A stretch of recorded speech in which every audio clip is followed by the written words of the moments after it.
I've got some good attachments now that are really helping me out with that. And that's what makes all the difference in the world, is having the right equipment to do the job and to do the job efficiently. Welcome back to the Skid Steer Nation podcast, your frontline resource for insights from the excavation and land services trenches. As always, I'm your host, Ryan Deemer, and I'm here to guide you through the ins and outs of the industry. Today, we're talking with Cullen Cramer of the Dump Trailer Guy.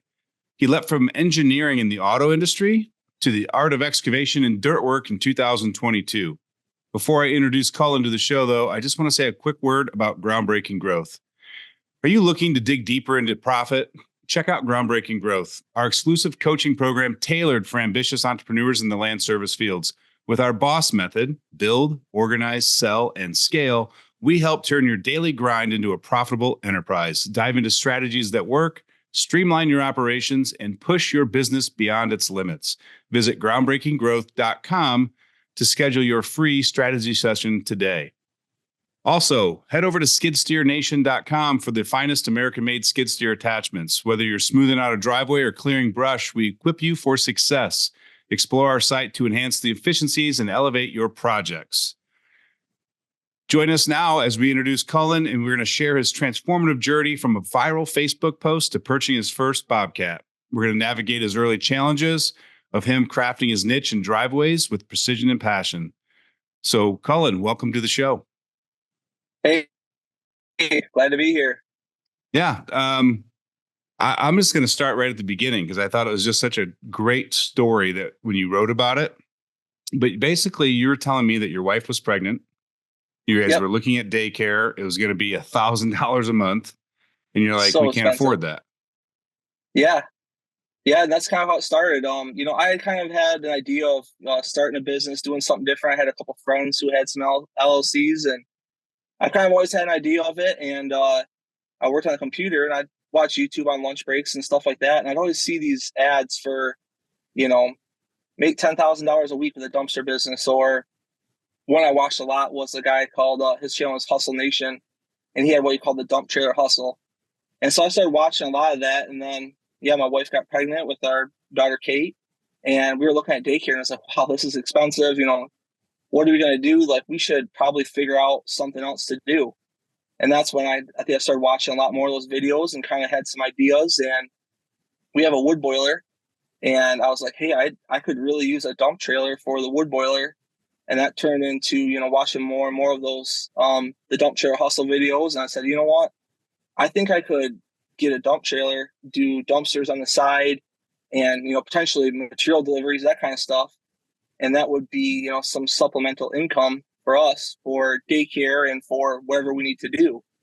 And that's kind of how it started. And it's grown like crazy, and I'm very thankful for it. But it's just turned into something totally different now almost. Yeah. You can get a full education if you know where to look for it online. Oh, yeah. It's all there. I mean, there's so many videos, so many people. And one thing I've learned is that you have to be careful with who you watch and what you watch, because it's very easy to fall into a trap of seeing what they do and going, oh, yeah, I could totally do that. And then you kind of base some of the things you do in your business around that idea. And then you purchase equipment potentially and do things. And you get into it and you're like, you know what? I actually don't like doing that. Or that work's really hard to find. Or, it just isn't what you're looking to do. I kind of had something like that happen with the mini skid steer. I don't know if we want to get into that or not, but that was kind of a thing with YouTube, and how it kind of led me down a path that was changed a little bit. Yeah, let's jump into it. So, because that was your first large equipment purchase, was an MT100, right? Yeah. So after the dump trailer, it took a little time, but we ended up getting an MT100 from Bobcat. Just wanted to stand on mini skid steer. There's a lot of other things that kind of went into it, but I was watching this thing on YouTube, this channel called Scott Services. He's got a Vermeer mini skid steer, and he does a ton of work. He's an awesome follow. And I was watching him. I was like, man, all the stuff he's doing is awesome. I can do. He makes it seem like you can do anything with the mini skid steer. And I'll be honest, you can pretty much do anything with the mini skid steer. They don't get enough credit with how awesome they are. And a lot of his stuff though was like backyard cleanup, maybe some junk removal, and just concrete tear outs, that kind of stuff. And it was like, yeah, I can do anything with this. So I bought one. And that was kind of I think one small trap I kind of got into was that works maybe a little harder to find. Also, those kind of people who have some of that stuff, oftentimes they don't have the money to do that kind of work. So I think that was kind of a little bit harder thing for finding work. So that's, I think, one of the things people need to be careful about when they're looking at equipment or looking at jobs or trying to get into another market of work is, do you like that work? How easy is the work to come by? Are people going to have the money to do that kind of work? And you just kind of have to be cautious on that front. So, Cullen, we call that market research. Yeah. And we all skip it at the beginning of our business or even expanding our business into new services. You've got to do the market research. Is the people in your area, are they looking for that type of work? Can they afford that You type of paused on work? me again. Yeah. Are the people in that area looking for that kind of work? Can they afford that kind of work? Do those services, is it growing or is it declining? I always use the example of the suburbs of a city. If you're in a gravel driveway business and your city's growing and growing, you're going to have less and less customers because they're getting concrete and asphalt driveways. So you've got to be specific based on your location and needs and the customer demand. So you do a little research. Yeah, definitely. I think that's a good thing for everyone to do. And, we're right on the outside of a really big city where I think a lot of that work is. And I think you could find a lot of that work, but I found myself not wanting to go down into the city and be with everyone and doing that kind of stuff. I really like being up here, kind of out in the country and getting away from that kind of work. And so that's just kind of a thing. And like you're saying, market research. At the time, I was doing dumpsters a lot, and so I kind of thought, well, the removal of stuff would be a really good thing to get into. That would kind of benefit me with what I was doing. But in reality, it was kind of a change in direction of where I was headed, and I'm guilty of the something shiny, a different path, a different avenue, and I kind of went down that for a little bit, and when I course corrected myself and kind of got back on the path I needed to be on. Yeah, that's smart. I mean, there's nothing wrong with course correcting. I always say if you're going to go try something new, fail fast if it doesn't work. Like, don't grind it out. Like, get in. If it doesn't work, get back on track, figure out the next step, move forward. There's nothing wrong with trying something new and it not being successful because there's still a lot of lessons you learn from that. And I think we put too much pressure on ourselves to be perfect that we hate Yeah. failing. Yeah, definitely. I mean, let's not forget. I mean, Edison took how many hundreds of tries to get the light bulb right? Yeah. After every one, he said, I just learned another way that it doesn't work. Definitely. And that's, I think, the first couple of years in business are just figuring out what works and what doesn't work. But the biggest thing is just, what do you want to do? I mean, for instance, I did a job. I think with the main skid steer, you get kind of lumped into maybe a landscaping type of company.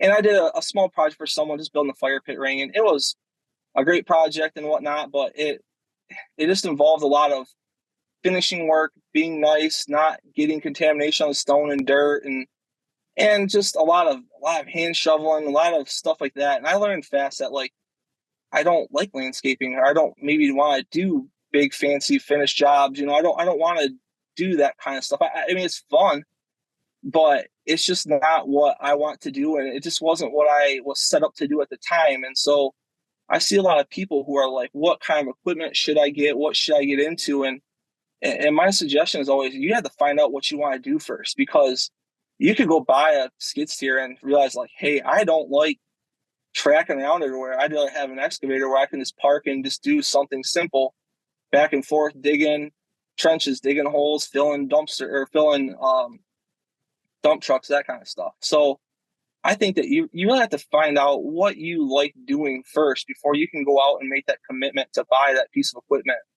And that's a tough thing. How do you figure that out before you go out and do it? And I think that's the thing that a lot of people probably struggle with the most. And I would agree with you. And the process that I personally went through when we started Skid Steer Nation was I sat down and I wrote out all of the things that I enjoyed, that I kind of had like a hobby or a passion or enjoyment out of, all the things that I was really good at, and then the knowledge base that I had. And we just kind of looked at them and said, okay, the lifestyle that I want, the knowledge that I have, skill set that I want to continue to improve on. I love online marketing. So I want to do something online. I want to be able to make money 24 hours a day. So it's got to be an e-com store. Got 12 years experience in skid steer attachments. I've got a lot of knowledge and connections. And that's really how Skid Steer Nation was started, was that I started with myself and my skills and passions, and then added my knowledge and expertise to develop something where I could actually become an authority in the marketplace.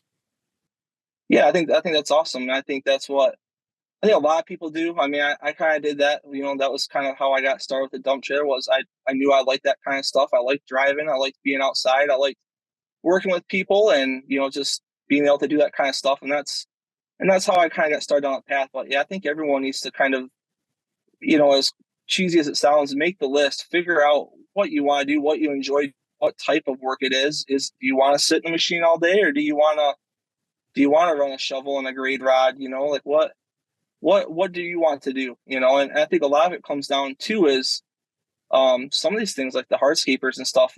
That stuff requires We're having out a of oh, there he is. We're having just a smidge of connection. As you can see, if you're watching the video, Cullen's actually out in the skid steer today. So we might have a little in and out on that. We'll do our best to edit it out, but keep going, my man. Yeah, I think some of the things I've noticed is that with depending on what job you're trying to do, you might have some that require a lot of money up front to do, maybe some retaining wall block jobs, that kind of stuff. Like that's something also has to be kind of considered into your business plan. Is what kind of money do you have to maybe front some of the jobs, or how are you gonna go about getting material and doing those kinds of things to kind of cash rolling some bigger projects. I think that's something big that people really need to pay attention to with when they get into certain jobs. Yeah, I agree. Let's do this. Did any of these factors fall into you as far as you expanded the business? Were you working through the cash flow projections or the interest that you had to figure out how and end up where you are today with your business? Guys, we had a slight technical difficulty. Cullen was able to get into a house, have a little better Wi-Fi reception. So we're going to pick up. We did a little editing, but we're starting over here. So the question I was asking you, Cullen, was as far as like looking at cash flow outlay for projects at the beginning of that, and then determining your passion and the things you enjoy doing. Did you go through that process at different phases with your business to end up where you are today? Yeah, a little bit. It hasn't really decided on where I went. It just kind of decides on how I do the job. I think the thing that's different from me than a lot of people is I didn't really start this business because I had a bunch of money, sitting around. I was looking for something to do with it. I started this because we wanted to make some more money and to do some things. So when you're doing that, it's kind of hard to, front big jobs up front, or, do some bigger, just do some bigger things. And that kind of led me into trying to cash flow a lot of things without asking for big deposits up front and stuff like that. And I really had to kind of change my way of doing things to start asking for those deposits, get things that I need, up front. That way I can be more successful and just stress a lot less at the end of the night. Yeah. I want to take a big step backwards because there's something you talked about when you started your business that the landscape's different online than it was back then. But you talked about you watch these videos, you end up buying a dump trailer, and then you make some post on Facebook and the damn thing goes viral. Can we walk through that? Yeah, of course. So, and I will say, it wasn't super viral, but, for our little community we're in, it seemed to really, really push some people and get a ton of messages and calls. And it was one of those things where everyone complains about, like, you put a ton of money into a really nice ad and you'll get nothing, but you'll spend 2 seconds on a picture and a video and it'll go crazy, and the night we had got a dump trailer full of asphalt millings, and I was just like tailgate spreading them on a guy's driveway. And my wife took a picture of the millings kind of pouring out of the back of the trailer. The truck was kind of turned on an angle going out of his driveway. And then I just took a picture of the millings in my hand, kind of showed an up close picture of the millings in my hand. And I posted that, and it just, I had so many comments, so many messages, and things just went crazy. I mean, I was kind of spinning out because at the time I was truly just a guy with a dump trailer, just top dressing, 2-3 inches on someone's driveway, and then they were going to rake it out. I had no plans of getting a skid steer or anything of that. I was just the dump trailer guy. And that led to, I mean, a quote log a mile long, people calling me wanting entire driveways done. And then I was showing up to some of these things where people had quarter to half mile long driveways. And they're like, I want this whole thing resurfaced. And I'm just like, man, how am I going to do that? Like, who can I hire to haul the material? How does it get hauled? What's that price look like? And then, you're trying to figure out rental equipment. How can I rent something? How long is it going to take? What do I need to do? And then, mind you, I'm still working full time. Like, when can I get time off of work to go spread 350 yards of asphalt millings on a guy's driveway, and like what? So it just turned into a lot of just stuff, and I didn't know how to handle it. And I just started cracking down. I kind of started developing a quote system through Excel for figuring out yardages and number of trucks needed, pricing of things. And that kind of helped me build this quote log that I have now, this quoting system I have now. And through that, I ended up winning about 10 or 15 jobs. And people are just like, yeah, I'll do that. And I was like, okay, and I ended up renting a mini skid steer for a weekend. And I did 2 or 3 jobs. And I remember coming home with, some cash, and it was like, hey, I did this Friday, Saturday, and Sunday. Like, where do we go from here? Like, this is crazy. And I paid that rental fee, and it was like, I want to say like $1,200 for like the weekend or something like that. And I was like, man, for that amount of money for the weekend, I could just go out and buy something. And that led to a lot of talks with me and my wife, and we ended up going out and buying the MT100. And probably silly, but I didn't have like contracts with these people or like a deposit with like, hey, we are going to do this eventually. I just kind of took everyone on their word. And for the most part, it worked out really well. I had a couple people kind of cancel or just, not get back to me, whatever. But yeah, that kickstarted the whole thing. I mean, I went from renting something one week to calling my Bobcat dealer and being like, hey, I need an MT100 like yesterday, and bought a brand new MT100, got a 50-inch bucket, which is a little wider than normal, and a soil conditioner, and just set out doing driveways with the dump trailer. I love it. I love the story that you went out searching for a way to augment your salary because you were going to have a baby. Yep. To shortly after that going, this is a full-fledged business. And if we invest a little time and figure a few things out, we're onto something. Oh yeah. And that's the thing I think I've had to even stop saying it myself is it's not a side business. It's not a side hustle. It's a full-time 24/7 thing. It's a full-time job on top of a full-time job, on top of a full-time job being a parent, a husband and a family man. So you basically just added another full-time animal on top of whatever else you have going on. So Yeah. it's a ton of work. And yeah, we were just, I mean, I tell my wife every day, I said, I feel like I'm winging it today, but sometimes you don't really have a choice but to kind of do that, Most days you have to wing it. Yeah. You definitely. Just try to wing it within the framework of like the tasks. And, every day I sit down and make a list of things I need to get done that day. And some things are in the business that need to be done that day. And other things are things I want to work on the business. And I guarantee you by 9:30, 10 a.m., I can just throw that list away because the day is going to own me. So if I don't get up and start working early in the morning, I typically don't get anything on the list done. Yeah, it makes sense. For us, when I purchased the MT100, it was kind of a tough decision. And this kind of goes back to equipment too. And, everyone tells you to purchase what you need, but also purchase for the future. But it's so hard to purchase for the future when, at the time I was the dump trailer guy with a dump trailer and a truck with 260,000 miles on it that was pretty tired, pretty old. And so for me, I didn't feel like I could go out and buy an equipment trailer, a full-size skid steer, and the attachments that go with it. So for me, I was able to continue to be the dump trailer guy with the mini skid steer.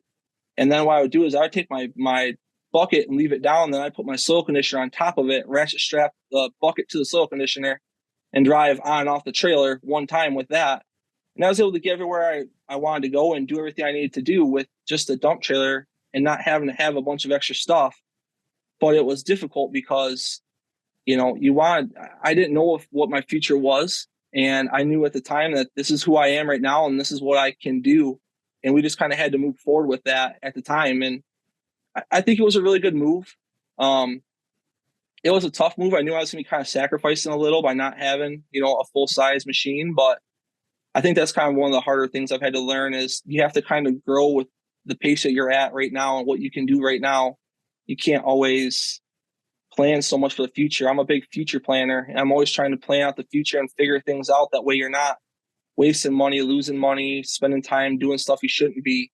But that was just something that we needed to do at the time because, after that post went viral for us, I didn't have a lot of time to make different decisions or to do different things. We just had to do something and go. And that's basically what we ended up doing. And to be honest, it's the movement, it's the going, the stepping forward that makes the difference. Because you can sit around thinking about starting a business. You can think about adding a new service. You can think about buying the next piece of equipment. But at some level, at some point, you just got to make a decision. Yes, no, and then roll. Totally. Yeah, that's all you can do, really.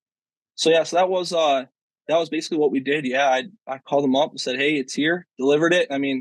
I took it from his trailer to my trailer, and we were off doing stuff the very next day with it. And that can be a little frightening too when you show up to a new job site without any experience on that skid steer, let alone a skid steer, and not much in general. And then you're on a stand up and you're trying to do a parking pad for someone, and you're trying to estimate cut and fill and amount of material needed, and how do I do deliveries, and I'm blocking this person's driveway. How are they going to get home? Do I have enough time to do this after work? I'm not as much of a weekend warrior as a weekday warrior.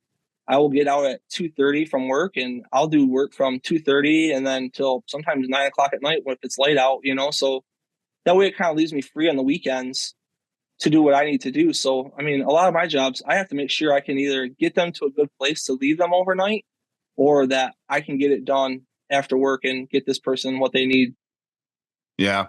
You sound like, don't take offense to this, but you sound a little bit like a worry wart. Like you think about every aspect of every job, every customer.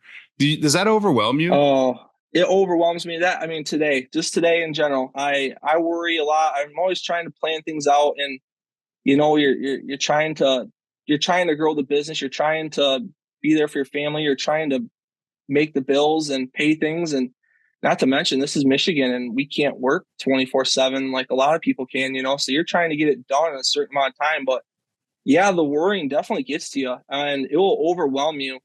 And I've tried my best to put in tools to alleviate some of that and stop that from happening. But the bigger I grow as a business, the more that comes back to haunt me and the more your style of what you do changes, So like I said earlier, you do with what you can, while you're in that position. So at the time, using things like Excel and trying to do stuff off my computer as much as I can works pretty well. But now I've kind of got to a point now where like I need things that are a little more automated. I need things that are going to um, take some of the work off of me, whether it's a computer program, it's a website with, you fill out some information and then I can get back to it later. Um, I think I'm at the point now where I need to start looking into that kind of stuff because, yeah, the worrying will get to you after a while. And, sometimes you worry about the wrong things. You're worried about what time I get out of work and can I get to this or can I get to that? And you're not worried about like, hey, was there a power line overhead of the driveway? You might get to a job and go, hey, there's not even material here because you weren't paying attention to what you needed to and you can't get material delivered there, So the worrying, it's going to be there no matter what. I think you just need to focus your worrying and make sure it's on the right aspects of the job.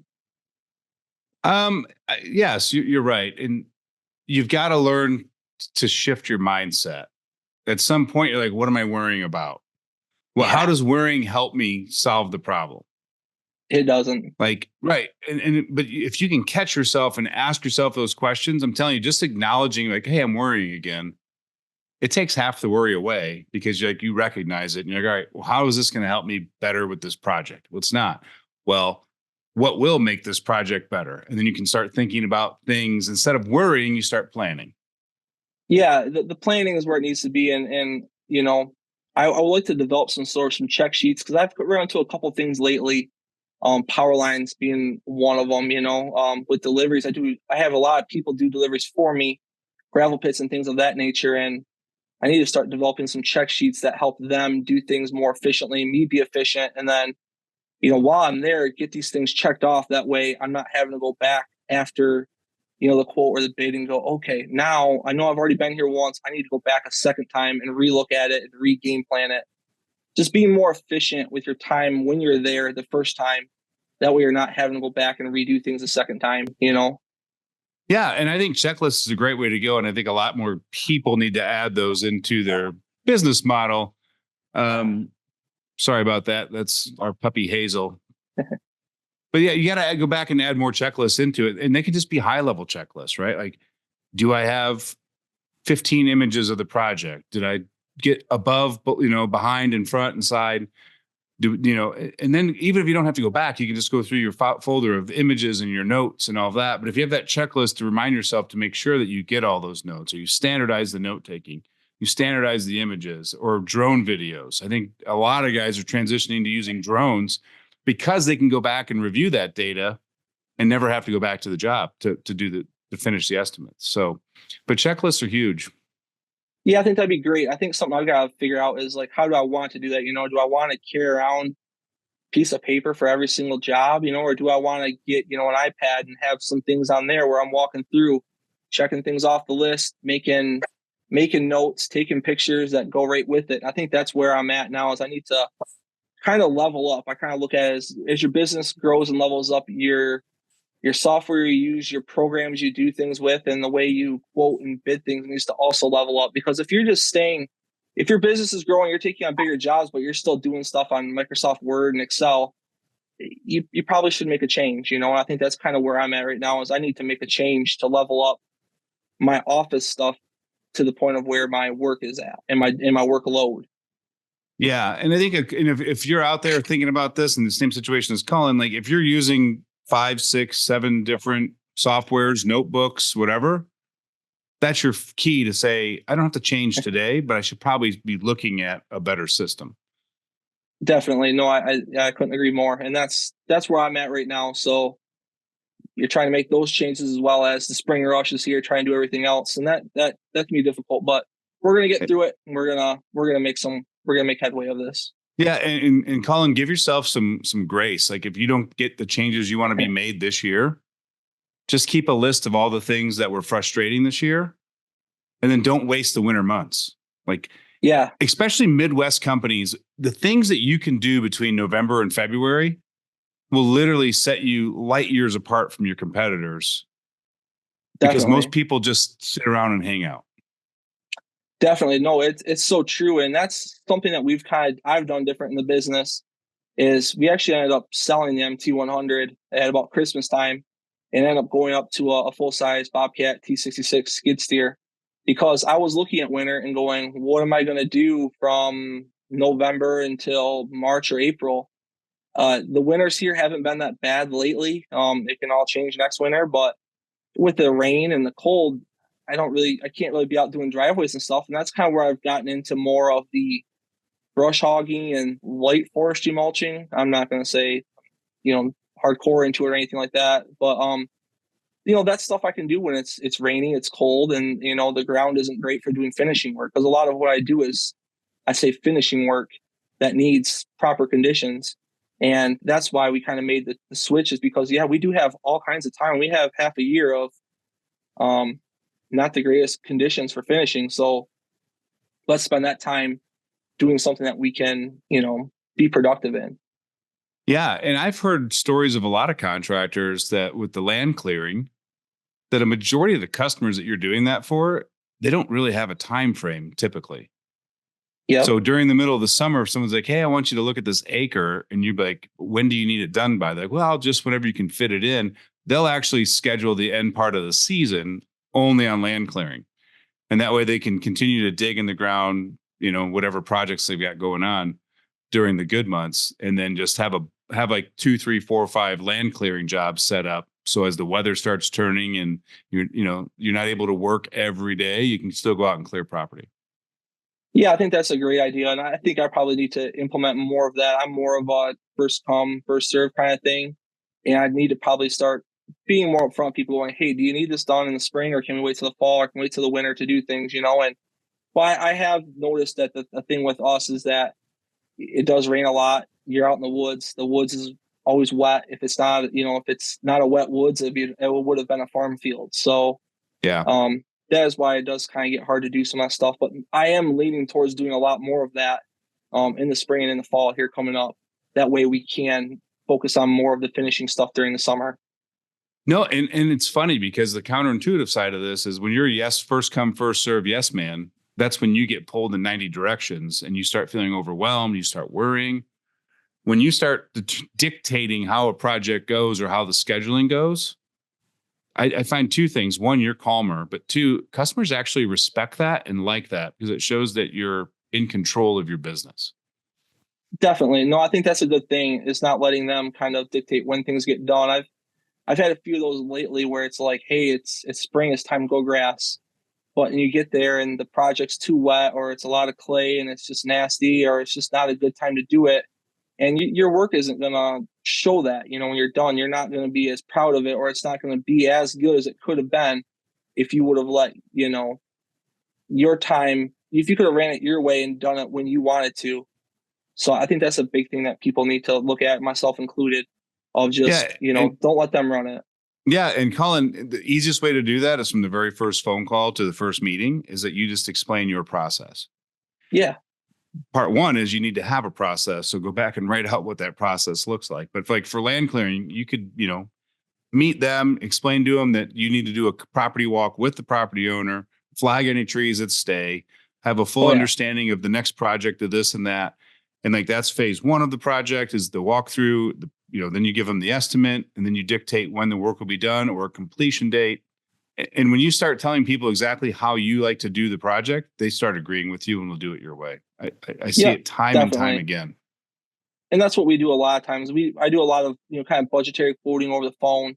And that's, stuff looks like it's, lining up with budgets and things of that nature. I come out, we do site visits, we flag things, we mark things, we make notes, and basically talk about schedule, timeline, and, basically give them what they need. It's also their time to ask us questions. And then, a lot of times that leads to more work or different work or kind of a change of plans. And it works out really well. So we've got a pretty well-defined process of how the work gets done and when it gets done.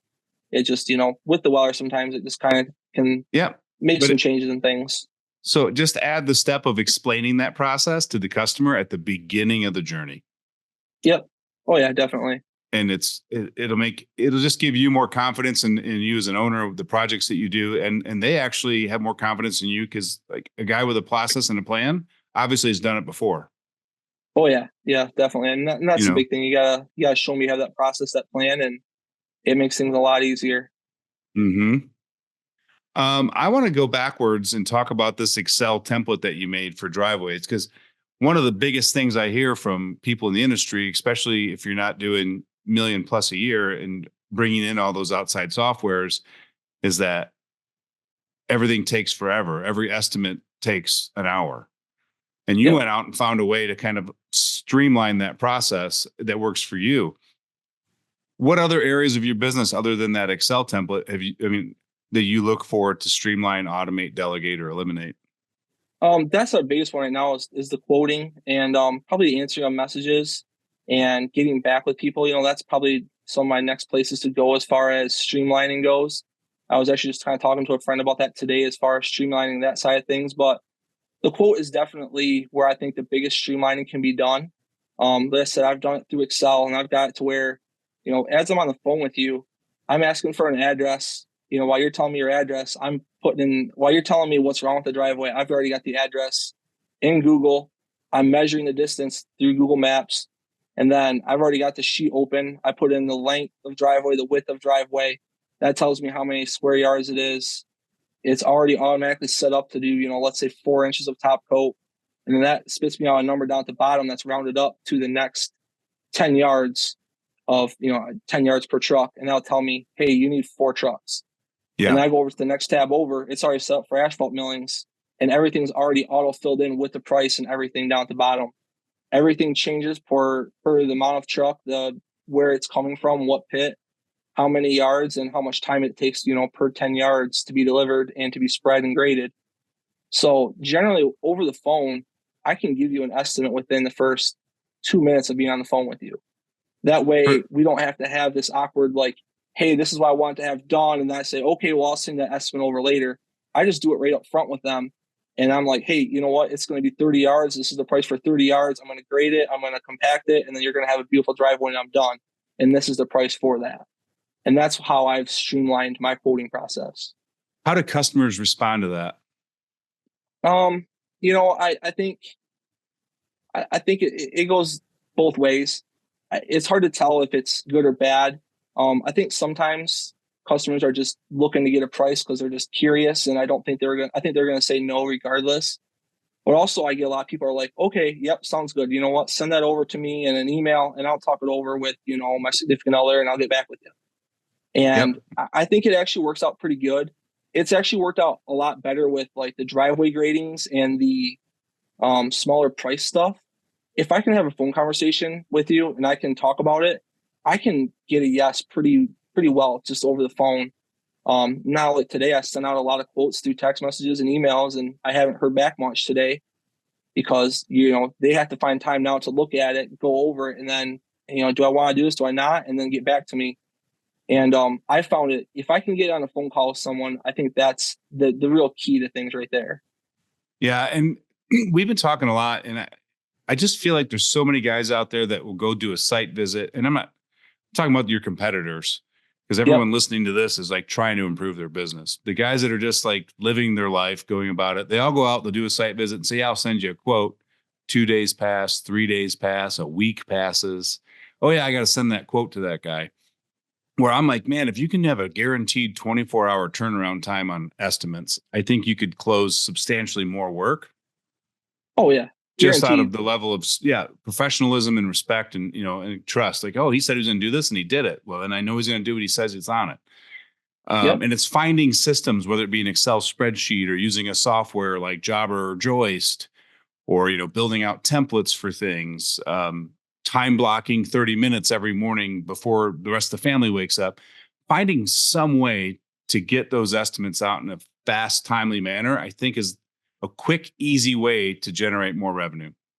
Yeah, that's been the biggest change for us this season, has been my ability to get these quotes out faster. In the past, I'm taking out your information. I'm like, all right, well, I'll try to get in Friday and get you a quote out by Saturday. And you get calls back, but not near as much as you do when it's over the phone. I mean, this generation is, my generation is instant gratification. We want to know what the price is now, and we want to make a decision, yes, no, now. We don't want to wait for later.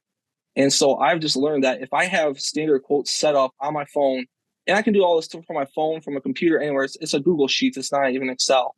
If I can do all this stuff right now while I'm on the phone with you, I've got, a substantially better chance at getting that business and locking that in for a future project than I do if I send something out later.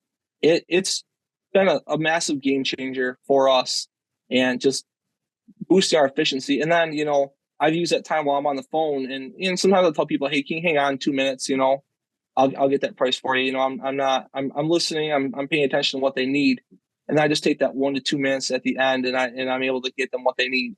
And it's a huge game changer. So I think that's been probably one of the biggest improvements in my business this year. That's helped make us more successful. Yeah, and I love that you're looking for new ways to like automate your business too, Mm-hmm. because the technology's out there. There's Definitely. no reason to keep, there's no reason to keep doing the way you've always been doing it. It's so easy to improve, even just 2% somewhere in your business with leveraging the technology that we have available today. And most people have no clue, Cullen, but the technology improvements in your phone are ridiculous. What you could do to help you operate and run a Oh yeah, business. definitely. I mean, there's so many things, and I'm always paying attention to other people. Like I had a guy come out and fix our camper. He had a Bluetooth printer in his vehicle that he was able to print me an invoice and a receipt right there while I'm standing there talking to them. That's something I would like to kind of implement, is some stuff like that, to where I don't have to go back and get something printed out to give to you to sign, to do this or to do that. I can just say, hey, here's a quote, and hand them a piece of paper when I'm done. Here's the quote. This is what I think. And now they've got a physical piece of paper that sits out on the kitchen table or sits out on the counter that they're constantly staring at, going, hey, should we do this? Should we not? What should we do? When it's in a text message or an email, it just gets lost, and you got to go look for it again.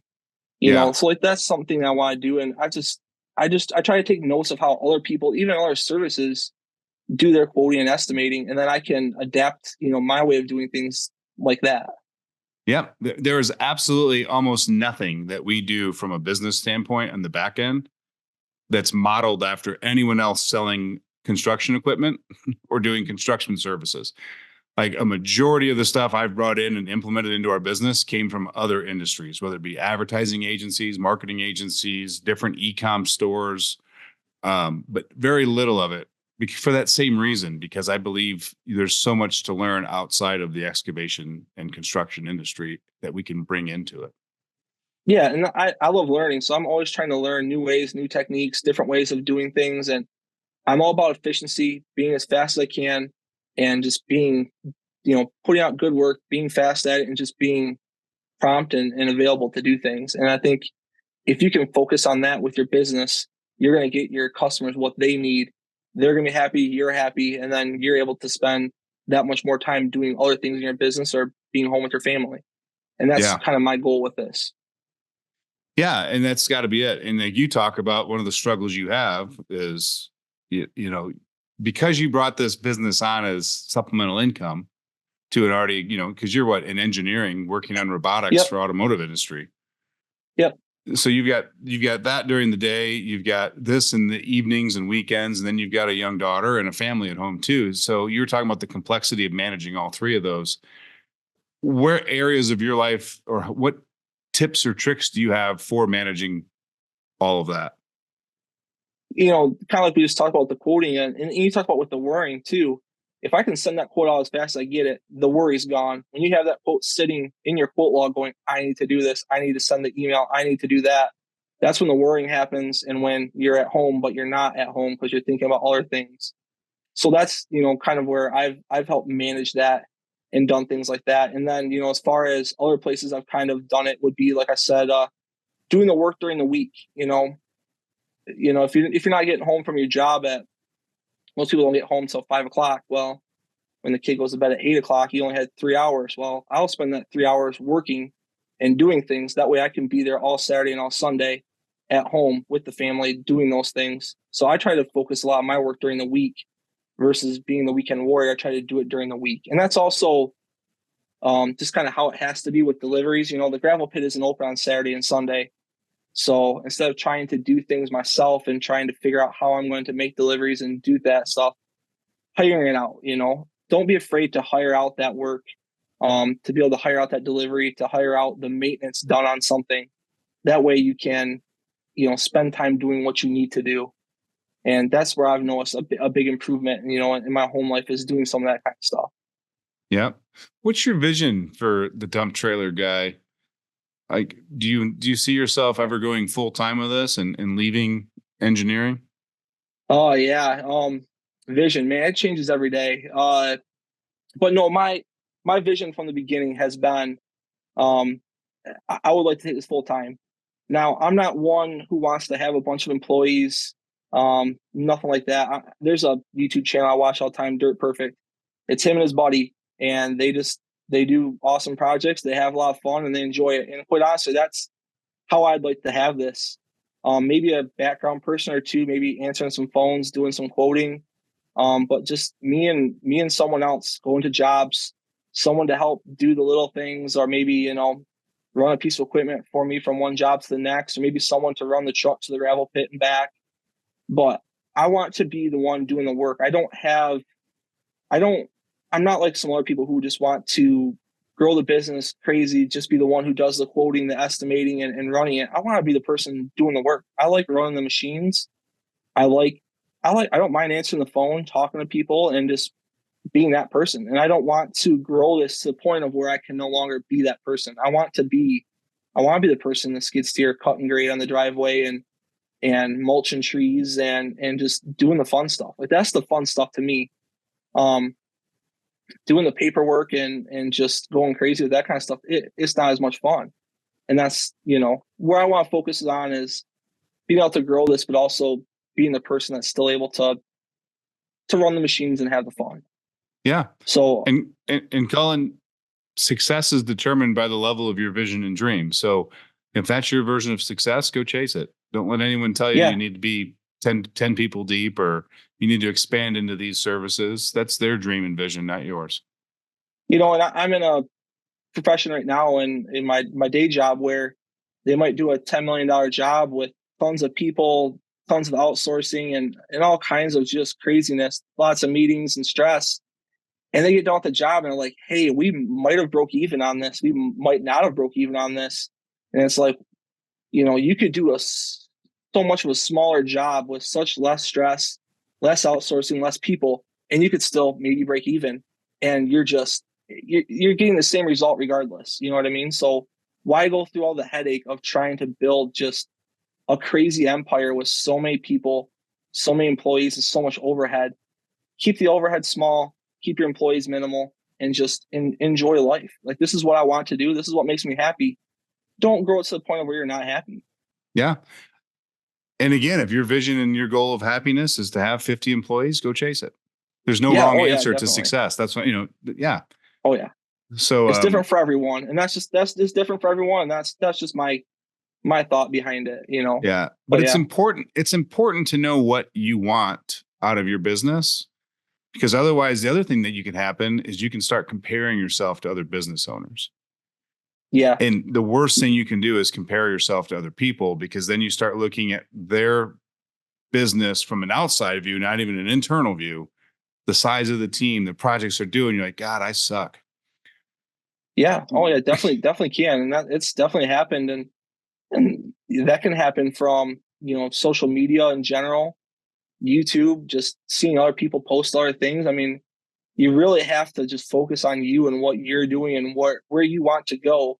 Because if you don't want to go down that path, well, then don't be, jealous when they've got that, $1 million contract building, whatever they're doing. You didn't want that to begin with. Don't be stressed about it. And don't feel bad. Don't forget they've got all the headaches that go with $1 million contract. Yes, definitely. Yeah. Oh, good stuff, man. What's your vision for the dump trailer guy for the next 12 months? Trying to get through some work, trying to get through the weather. It's been raining, so I've got a lot of work lined up. I just need the time and energy to do it. I've got it. I just need to get some things done. I need to be more efficient, a little better with my time, and just kind of get some things done. And the equipment's definitely helped me with it. Leveling up some equipment, leveling up some attachments. It's got me to the point of where now I can be as productive as I can.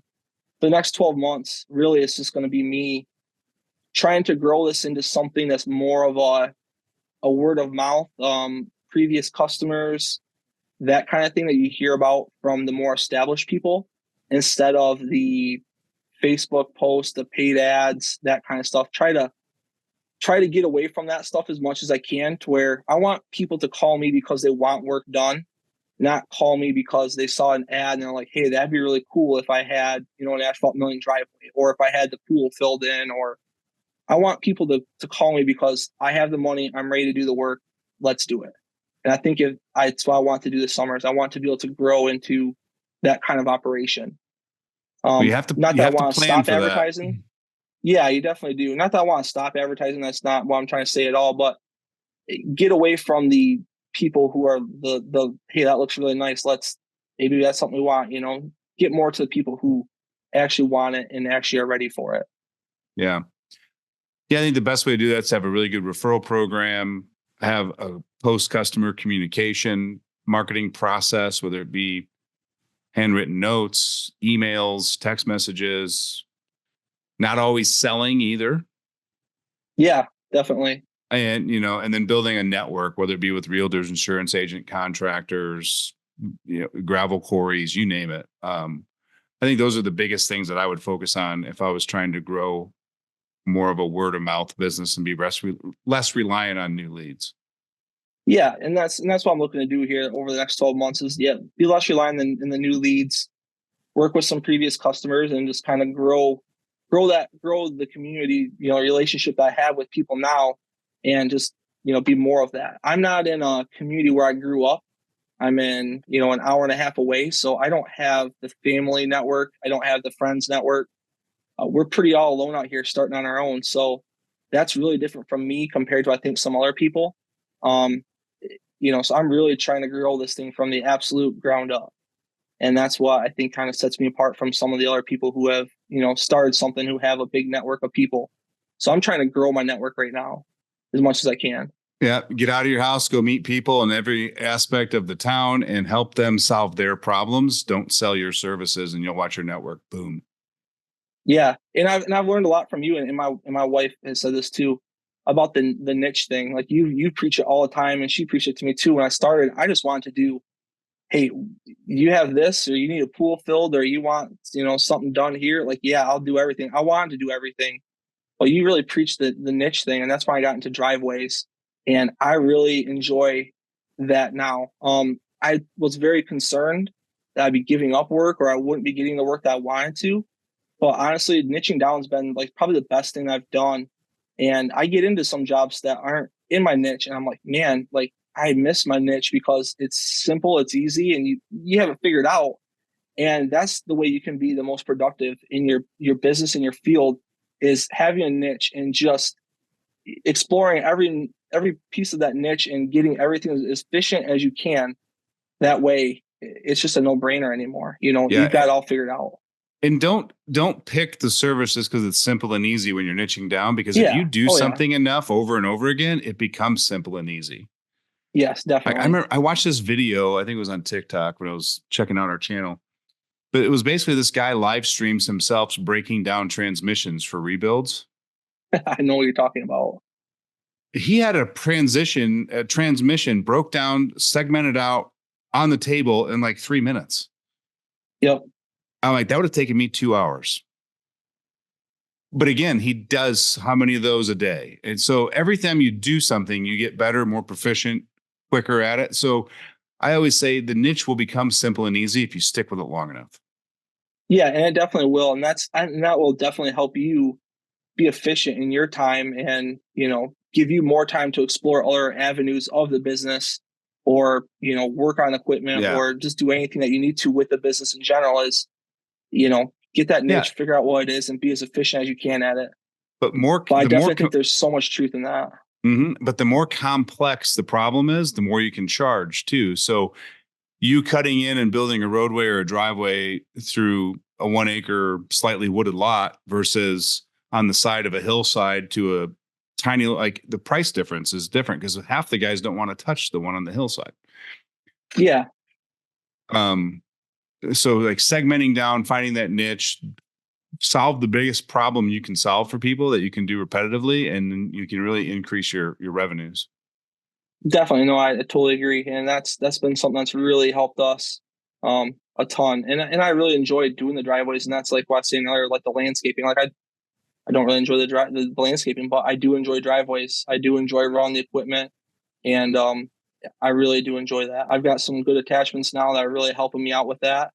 And that's what makes all the difference in the world, is having the right equipment to do the job, and to do the job efficiently.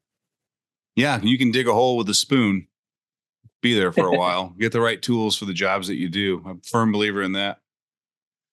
Well, Yeah. Cullen, I can't thank you enough for coming on the show today. Some good insights. Like I said, it was crazy to hear a guy in engineering for robotics in the automotive industry pick this as like his next dream or vision and start building a business towards it. And at the same time, it was inspiring. So best of luck to you and your family. I think you're going to be very successful. You've got the knowledge, and you got the most important thing that you need in business. You ask yourself, there's got to be an easier way. How can I simplify my life? Definitely. Yeah. There's always an easier way. There's always a better way to do stuff, and I think that's what you got to do. And I think if you can figure that out, you'll be a lot more productive, and I think you'll be a lot happier with what you're doing. I think that's a Yep. good way to, avoid the burnout and just get back to enjoying the work instead of stressing about the work. So Absolutely. it's definitely a different career path, but I love it. I absolutely love it. I look forward to it every day, and it's just fun. There's nothing better than being outside running equipment. Well, we're all big It's kids at much heart. better. Yeah, it's much Oh, better than being at a desk all day. yep. Absolutely, my friend. Well, again, thanks so much for being on the show, sharing your story, your insights, and being here with us and talking. Yeah, well, thanks for having me on. I really appreciate it, and I look forward to listening every week. Absolutely. Well, guys, if you're like Cullen and you're growing your business and you're struggling and hitting some points that you're stalling out, head over to groundbreakinggrowth.com, schedule a free strategy call with me. We can review your business and mentor you to prosperity, peace of mind, and more profits using our boss method. And don't forget, skidsteernation.com, your next American made attachments waiting for you there. So until next week, guys, stay busy, stay dry, and make that money.